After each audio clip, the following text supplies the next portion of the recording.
Welcome to Woods Learning Center in Casper, Wyoming. I'm Dion Jackson, and I'm going to take you through an adventure of our school. And we have a wall, little retaining wall over here, where the students actually get to paint something that represents them, and then kind of leave it as a legacy as the year progresses. And then obviously when it's full, we take photo snapshots of it. It really just shows how we acknowledge the individual in our school, as well as how we all work together to make things beautiful. Woods Learning Center is governed by our administrative team, and that team is made up of our classroom teachers that are full-time in the building. They're all certified classroom teachers. And then myself as the administrative manager, which is kind of a unique role in our school district. It was created specifically for Woods Learning Center. There's no one in our district that has that position.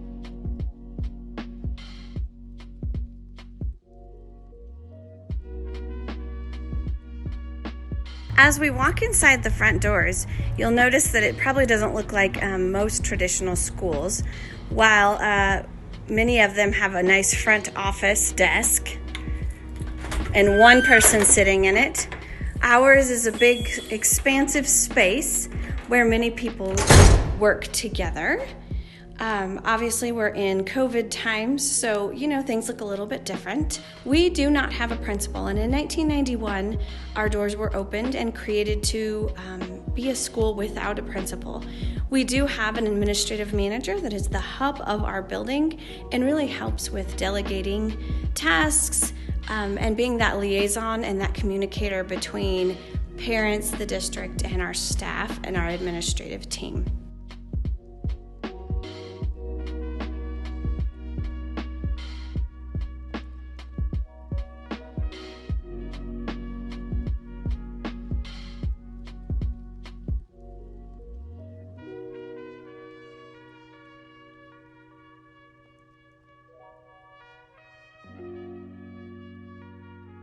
When Woods Learning Center was awarded the opportunity to start as a school in 1991, this building was used as a special needs school. And as children were mainstreamed into regular classrooms, this building was no longer being used to its fullest potential.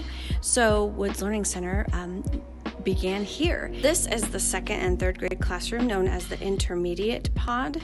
Obviously, our space is very flexible and used in a variety of ways throughout the day, and that's something super important to us, that we have that flexibility with our space as well as with our schedule. We won't have any bells in our building for recess or those kinds of things.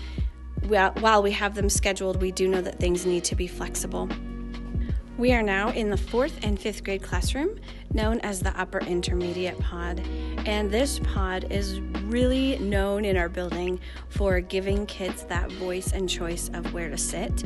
They work together each year to arrange the tables in a way that makes sense to them, giving parameters from their teachers, of course. So you can see, again, workspaces, collaborative workspaces, individual workspaces, just a really cozy environment to engage children and help them be comfortable in a space they spend a lot of time.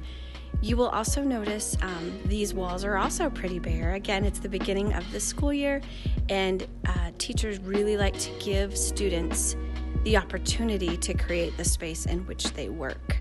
We have a really unique little space over here, a little camping spot with some grass and some logs. Again, just giving children unique spaces to wonder and engage in their learning environment. What called you to teach at Woods Learning Center? Well, when I was a student teacher here, I really liked the philosophy of the school and just the way the school feels like a home and not just a place to work, and that the kids and the teachers all really respected each other and we all get along really well.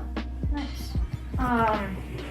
What is unique about teaching at Woods Learning Center versus other schools? Well, I think what's unique is that we don't have a principal, so sometimes it can be a lot of work and it can be hard just because we have some extra jobs and duties that we have to do. But The great thing about it is that we get to make the decisions because we do not have a principal. We get a lot of say in the things that we decide as a school. And so that makes it a really great place to work as well. Woods Learning Center uses restorative justice and restorative conversations to help children and staff and even parents solve problems. One of the tools that we utilize to help, especially our younger students, is something called the Peace Path. And we walk students through how to talk with a friend they might be having a problem with, or something they might be working on to come up with a solution. So kids actually walk right on this little path and talk about what happened and how they feel, brainstorming solutions together, making a plan, and then settling on a plan to solve their conflict.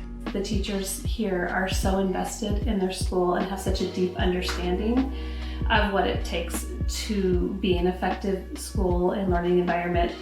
They're highly professional, so it's usually not an issue. People are here, they're doing their jobs, they're working hard.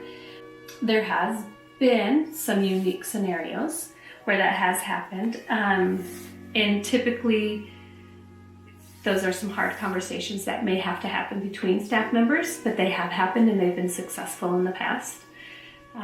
If there's anything with the classified staff, typically that's something I would take care of as their evaluator.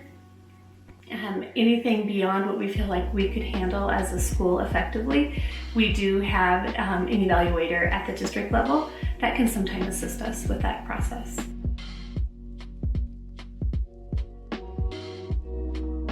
I would describe Woods as a community first. They look out for one another, they take care of one another, they instill life lessons along with the academics that our kiddos need. But it's just, at least what we have seen is our child's school is a place that wants to see our kiddos succeed, and they do that in every aspect of life. In very creative ways too. I think that when I think about Woods, it's community comes to mind, and it's a community of educators and students, and I think that they're constantly supporting each other and leading each other through an academic process, yes, but it's really a lifelong process. It's setting them up for a lifelong journey of learning and growth.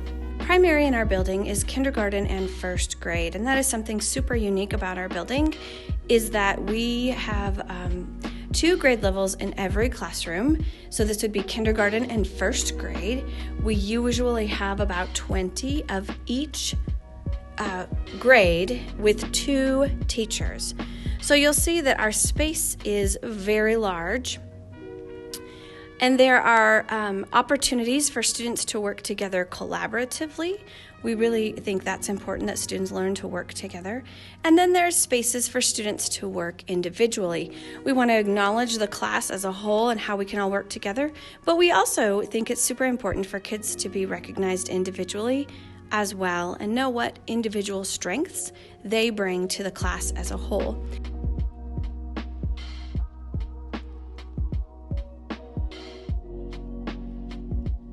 We are super excited to share any information with you during our roundtable. Happy to answer questions, happy to give you more information or any inside look at what is happening here at Woods Learning Center, a K-8 program in Casper, Wyoming that is a district school without a principal, teacher-powered. Thanks for joining me today.